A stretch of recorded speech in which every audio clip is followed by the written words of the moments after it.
Picture this. You're working from home. You step away from your desk for 10 minutes. Maybe you grabbed coffee. Maybe you used the bathroom. Maybe you just needed to breathe. You come back, you sit down, and there's an email waiting for you. You've been terminated. No phone call, no meeting with HR, no warning from your manager, just an automated message, generated by an algorithm that decided those 10 minutes cost you your job. Here's the thing nobody tells you. The software that's been watching every keystroke you type, every minute you're away from your screen, every bathroom break you take, it's probably already running on your work computer right now. And in most states, your employer didn't have to tell you a single thing about it. And the worst part? You almost certainly already signed the permission slip. You just didn't know it at the time.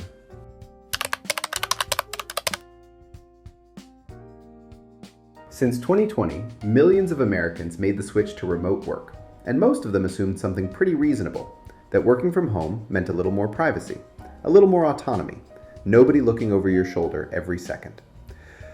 That assumption is wrong. According to a 2023 survey, 87% of companies with remote employees were already using some form of monitoring software. That number was 57% before the pandemic. In 4 years, it nearly doubled. And the software has gotten a lot more sophisticated than just checking if you're online. We're not talking about your company knowing you visited YouTube for 5 minutes. We're talking about tools that take automatic screenshots of your screen every few minutes. Tools that log every single keystroke you type, including the messages you deleted before sending. Tools that analyze the emotional tone of your emails and flag you if your language seems disengaged. Tools that count how many times you walked away from your desk, and for how long. These aren't hypothetical. They have product names. They're sold openly. Companies pay monthly subscriptions for them. And in a few minutes, I'm going to show you exactly what federal law says your employer is allowed to do with all of that data, and why the answer is going to surprise you.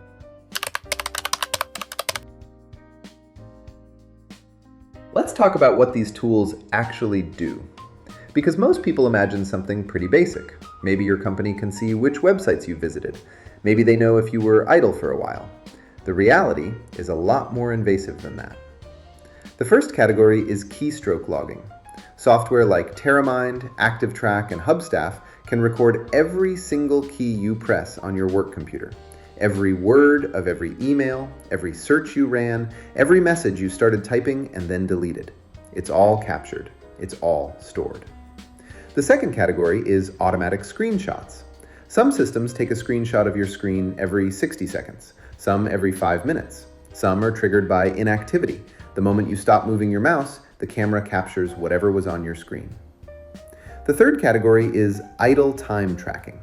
If your mouse isn't moving and your keyboard isn't active, the software logs it as unproductive time. It doesn't know you were on a phone call. It doesn't know you were thinking through a problem. It just knows you weren't clicking. The fourth category is the one most people don't know exists at all: sentiment analysis. Some enterprise software scans the language in your emails and Slack messages and assigns you an engagement score. Words that sound frustrated, disengaged, or negative get flagged. Your tone at work is now a data point.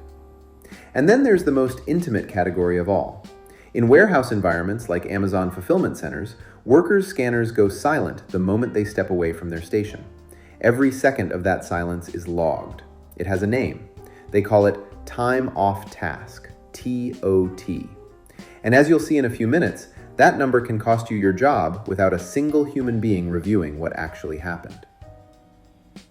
But here's what connects all of these systems, from the most sophisticated AI sentiment tracker down to the basic idle time counter. They all exist because of one law passed in 1986, a law written before the internet existed, and it left a door open that employers have been walking through ever since.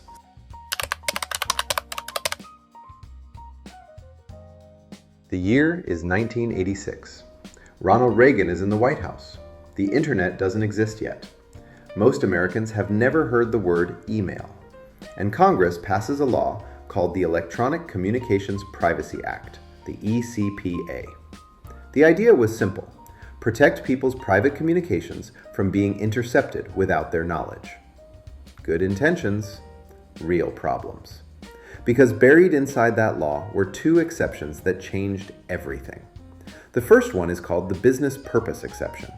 It says employers can monitor any communication on their own systems, as long as there's a legitimate business reason. And legitimate business reason has been interpreted so broadly by the courts that it essentially covers anything work-related. The second exception is the consent exception. It says monitoring is legal if the employee gives consent. Now, here's the part that should make you sit up. Consent under the ECPA does not mean your employer sat you down, explained exactly what they were collecting, showed you the software, and asked you to sign a specific agreement. In most states, consent is satisfied by a single line in your employee handbook, a line that might read something like, "Company systems may be monitored for business purposes." That's it. That's the permission slip, the handbook you received on your first day, the one with 40 pages of policies about vacation time and dress code and expense reports. Somewhere in there, one sentence.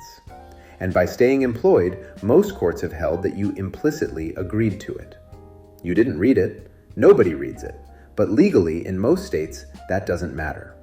Now, here's where it gets interesting, because not every state left it at that. A small number of states looked at that system and said, that's not good enough. And what they required instead might surprise you. Hold on for a second.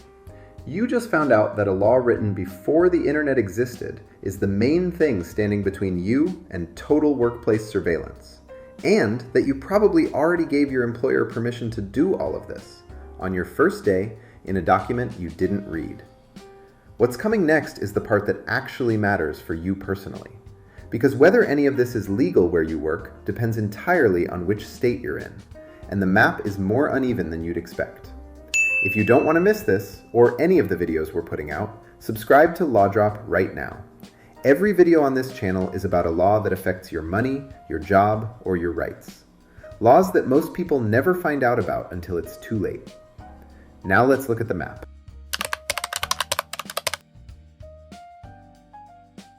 So let's look at the map, because where you live determines everything here.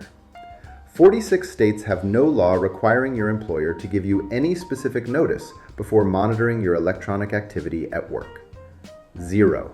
None. Your employer can install keystroke logging software, take screenshots of your screen every minute, track every website you visit, and in those 46 states, they are under no legal obligation to ever tell you it's happening. Now let's look at the 4 states that went a different direction. Connecticut was first. Back in 1998, before most people had a work email address, Connecticut passed a law requiring employers to give written notice before monitoring employees electronically. And they went further than most. Employers in Connecticut cannot monitor employees in bathrooms, locker rooms, or break rooms. Period. Delaware followed with a similar law. Employers must notify employees about monitoring, either through a daily electronic reminder every time the employee logs on, or through a one-time written notice with the employee's acknowledgement. Violations carry a $100 fine per incident. New York joined in 2022. Employers must provide written notice at the time of hiring and post a visible notice in the workplace. New employees must sign an acknowledgement. Penalties go up to $3,000 for repeat violations. And Texas, which might surprise you given its generally employer-friendly reputation, passed the Texas Privacy Protection Act, which came into full effect in January 2025. Employers must now disclose their monitoring activities, including what data is collected, how long it's stored, and whether it's shared with third parties. 4 states with meaningful notice requirements, 46 with none. But here's the thing about those 4 states, and this is the part that even people in Connecticut and New York don't realize. Having a law that requires notice doesn't mean the notice you actually received was enough to protect you. Because there's a loophole inside the protection itself, and it starts on your very first day.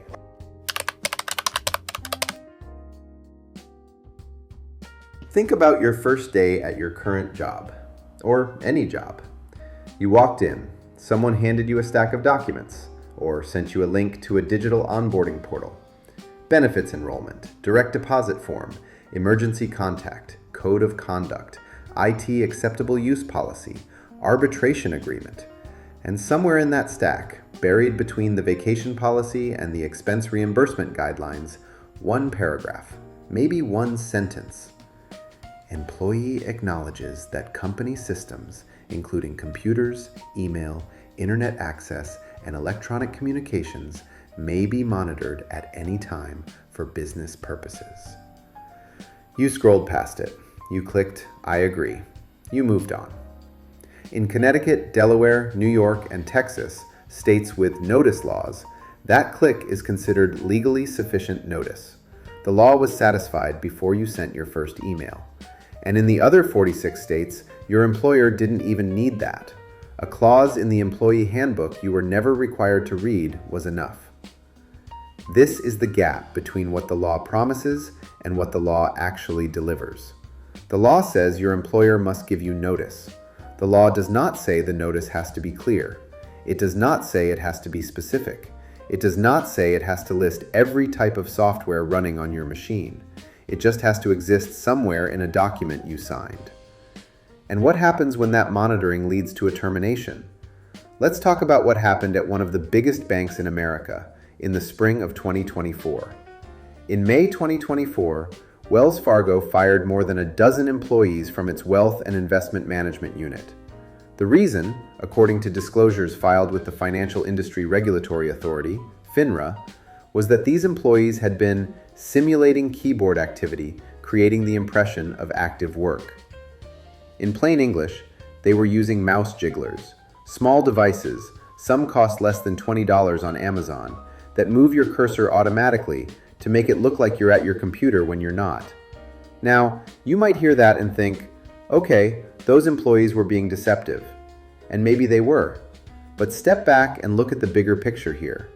Wells Fargo knew those employees were away from their desks because Wells Fargo was monitoring every movement of their cursors, every second of inactivity. The terminations were based entirely on data generated by surveillance software, with, according to reporting, no substantive human review of the actual work those employees had or hadn't done. The monitoring was legal. The terminations were legal, under federal law and the laws of the state where those employees worked. And the employees had no meaningful way to contest the data because they had no meaningful way to know exactly what was being measured, how it was being weighted, or what threshold would trigger a consequence. That's a private company. But what if I told you there's an American employer whose system doesn't just flag employees for termination, it actually generates the termination notice itself automatically, with no human involved at all. And it's been doing it for years.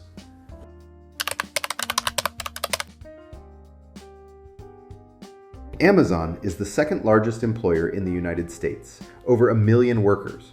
And inside its fulfillment centers, there is a system that has been documented by journalists, confirmed by internal company documents filed with the National Labor Relations Board, and described by workers themselves in dozens of interviews. It's called ADAPT, Associate Development and Performance Tracker. Here's how it works. Every warehouse worker carries a handheld scanner. That scanner tracks every item they process. Every second between scans is logged. The moment a worker steps away from their station to use the bathroom, to get water, to catch their breath, the scanner goes silent. And that silence has a name, Time Off Task, TOT. 30 minutes of TOT in a single day, first written warning. 60 to 119 minutes, final written warning. 2 hours of TOT in a single shift, the system generates a termination notice. Not a manager, not an HR conversation, not a review of whether the worker was dealing with a medical issue, a family emergency, or a mechanical problem with their equipment. The system generates it, automatically. Amazon confirmed this in documents submitted to the National Labor Relations Board. Their own lawyers described a system that, quote, automatically generates any warnings or terminations regarding quality or productivity without input from supervisors. Managers can override the system, but according to workers and reporting from The Verge and Vice, those overrides are rare, and workers often don't find out a termination notice was generated until it's already in their hands. And what does this mean in practice? Workers at Amazon fulfillment centers have reported skipping bathroom breaks because they're afraid of accumulating TOT.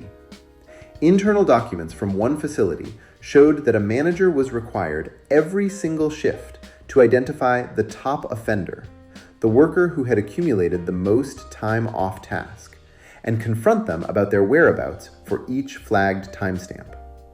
Where were you at 2:47 p.m. for 10 minutes? Over 300 workers were terminated at a single Amazon facility for TOT-related reasons in just over 1 year. That's not a glitch. That's a system working exactly as designed. And this system is operating legally in every state where Amazon has a fulfillment center, because there is no federal law and no law in most states that limits how an employer can use automated systems to make termination decisions.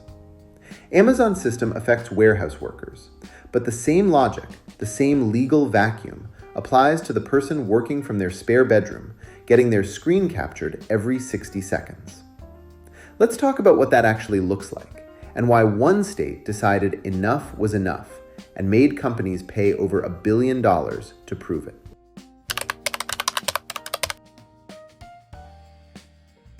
Let's bring this back to your living room, your spare bedroom, your kitchen table.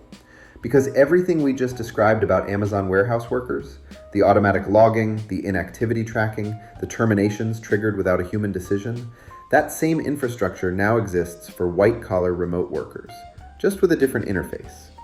The industry even has a name for it, bossware. And since 2020, it has become a multi-billion-dollar market. Software like Terramind, ActiveTrack, Hubstaff, and TimeDoctor don't just track idle time.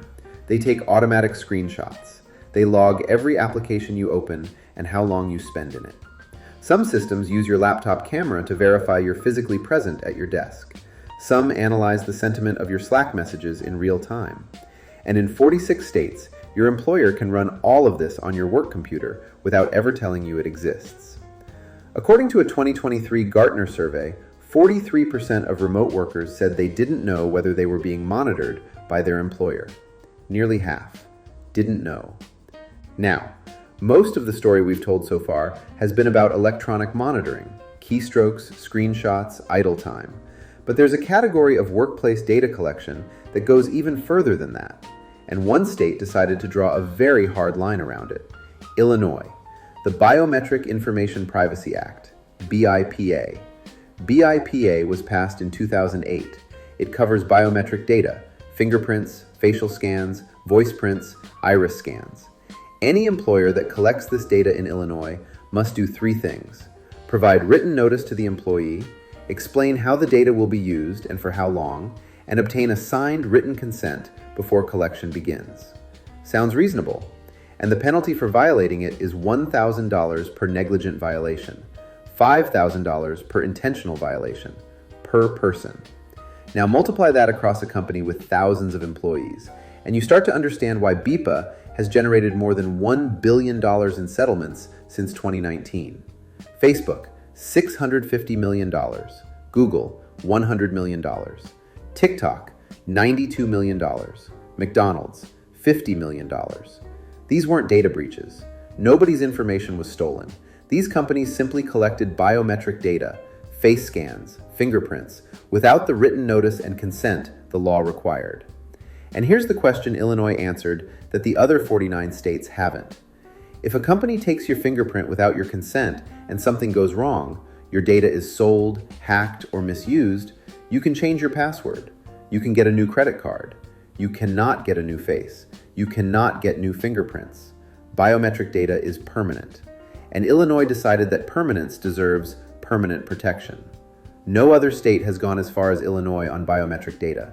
And at the federal level, there is still no equivalent law. Which brings us to the question this entire video has been building toward. The thing that's true in most states right now, today, that you need to understand before you sit down at your work computer tomorrow morning.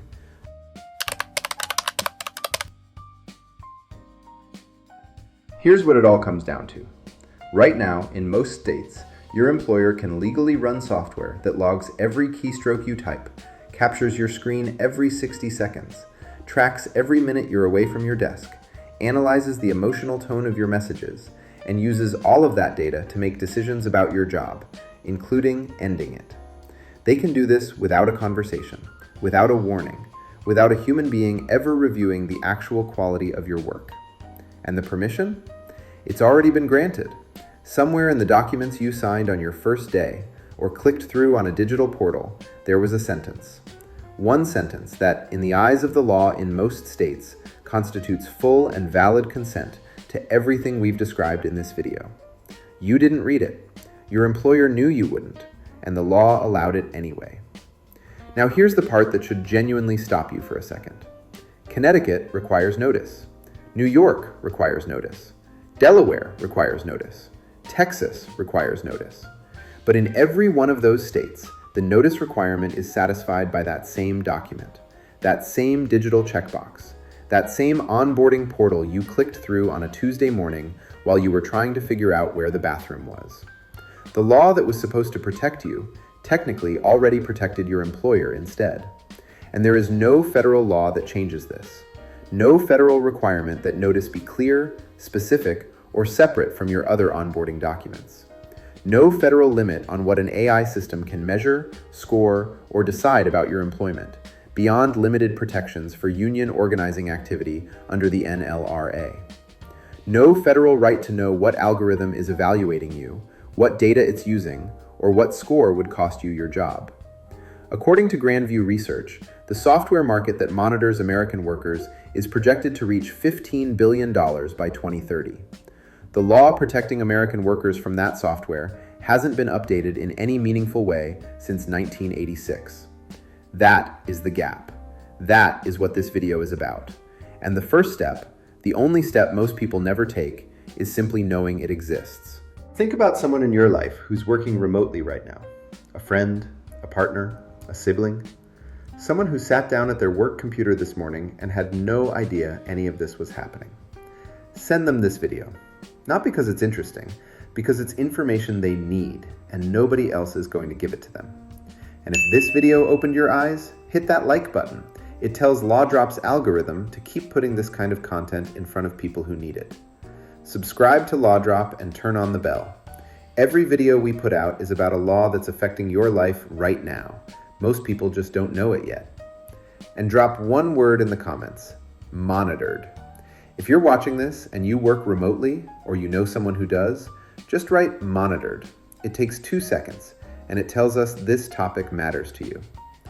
The gap between what the law says and what most people think the law says, that gap costs people their jobs, their money, and their rights every single day.